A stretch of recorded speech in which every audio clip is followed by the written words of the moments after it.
Allegory. Allegory का मतलब होता है डुअल मीनिंग। जहाँ पर जो भी पोयम लिखी है जब उसके दो सेंस आते हैं तो उसे हम एलेगरी कहते हैं। तो कंपटीशन में इसका जब वर्ड मीनिंग आएगी तो एलेगरी का मीन्स डुअल मीनिंग के ऑप्शन में हम लोगों को टिक करना है। फिर आता है एल्यूजन। एल्यूजन्स का मीन्स होता है पासिंग रेफरेंसेस। इसमें क्या होता है कि जो राइटर होता है वो अपनी स्टोरी में किसी दूसरी स्टोरी को इंक्लूड करता है अपनी बात को जस्टिफाई करने के लिए, और ऐसी ट्रिक को एल्यूजन्स कहते हैं, पासिंग रेफरेंसेस कहते हैं। फिर आता है बैरोक। बैरोक एक स्टाइल ऑफ आर्किटेक्चर है, और ये लिटरेचर में लॉन्ग पैसेज राइटिंग स्टाइल को भी बैरोक कहते हैं। बैरोक का means long passage writing style, बड़े बड़े पैसेज लिखे जाते हैं। फिर आता है बायोग्राफी।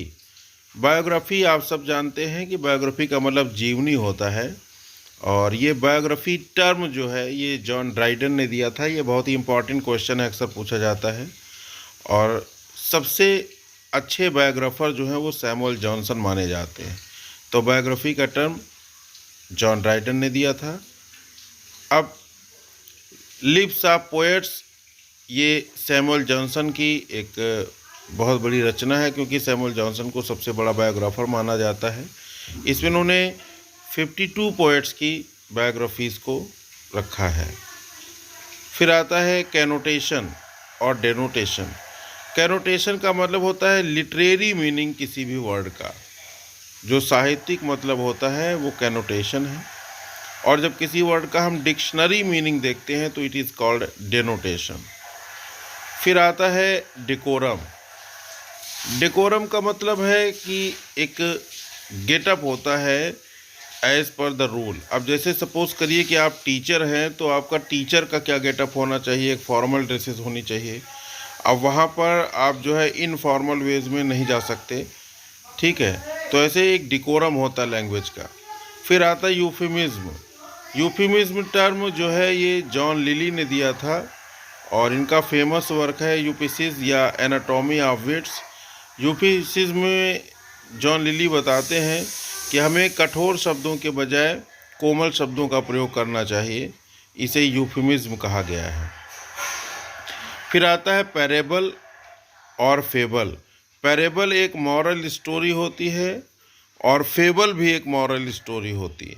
लेकिन डिफरेंस ये होता है कि फेबल में मॉरल स्टोरी में एनिमल बीइंग को इंक्लूड किया जाता है। इसमें जानवरों की कहानियाँ होती हैं, कोई ना कोई जानवर का रोल इसमें रखा जाता है, और इसीलिए इसे फेबल कहा जाता है। शायद आप लोगों ने पढ़ा होगा the aunt and the grasshopper जो है ये एक फेबल है, आंट एंड द ग्रासहोपर, जिसमें चींटी और टिड्डे के माध्यम से राइटर अपनी कहानी को बताता है।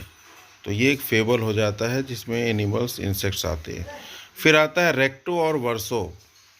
तो किसी भी पेज का जो राइट पेज होता है, किसी भी बुक का राइट पेज, वो रेक्टो कहलाता है, और उसका जो लेफ़्ट पेज होता है उसे वर्सो कहा जाता है। तो रेक्टो का मीन्स होता है right page of a book, और वर्सो का मतलब होता है left page of a book. फिर आता है comedy of manners. Comedy of manners जो है ये एक बहुत ही इम्पॉर्टेंट पॉइंट है, इसे भी हम लोगों को समझना है। तो इसके बाद आता है comedy of humour. Comedy of humour associated with Ben Jonson है, क्योंकि बेन जॉनसन ने इसको एसोसिएट किया था कॉमेडी ऑफ ह्यूमर टर्म को। ये एक बहुत ही इम्पॉर्टेंट टर्म है कॉमेडी ऑफ ह्यूमर, और इससे ये क्वेश्चन पूछा जाता है कि who is associated with comedy of humour, तो बेन जॉनसन उसका सही आंसर होता है।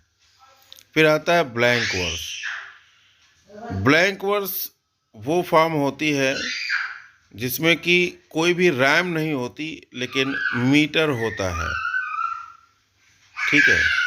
फिर आता है फ्री वर्स। तो फ्री वर्स उस वर्स को कहते हैं जिसमें ना तो कोई राइम होती है और ना ही कोई मीटर होता है। तो no rhyme no metre free verse है, नो राइम नो मीटर को फ्री वर्स कहते हैं, और नो राइम और मीटर को ब्लैंक वर्स कहा जाता है। तो बहुत ही माइन्यूट सा डिफरेंस है फ्री वर्स और ब्लैंक वर्स में, इसे भी समझने की ज़रूरत पड़ेगी। फिर आता है अगला राइम रॉयल। इसे चौसरियन स्टेंजा के नाम से भी जाना जाता है और इसके ओरिजिनेटर चौसर हैं, जिन्होंने ट्रायलस और कैसिडा में इसको यूज़ किया था, और ये 7 लाइन की स्टेंजा होती है। फिर आता है हीरोइक कपलेट। तो रैम रॉयल की ही तरह हीरोइक कपलेट के भी ओरिजिनेटर जोफ्री चासर हैं, और उन्होंने ही इसकी खोज करी थी और उन्होंने इसको अपने रैम ऑफ एंशिएंट मारिनर में ओपन किया है। यानी कि इस तरह की पोएम में क्या होता है कि कपलेट के रूप में पोएम लिखी जाती है, 2-2 लाइंस के रूप में। फिर आता है स्पेंसरियन स्टेंजा।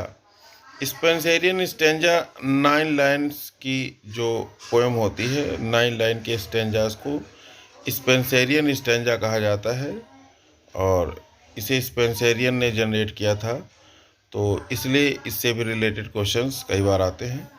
तो फ्रेंड्स, तो अगर आपको ये वीडियो अच्छी लगी हो तो प्लीज़ लाइक करें, शेयर करें और सब्सक्राइब करें। Thank you very much for watching this video.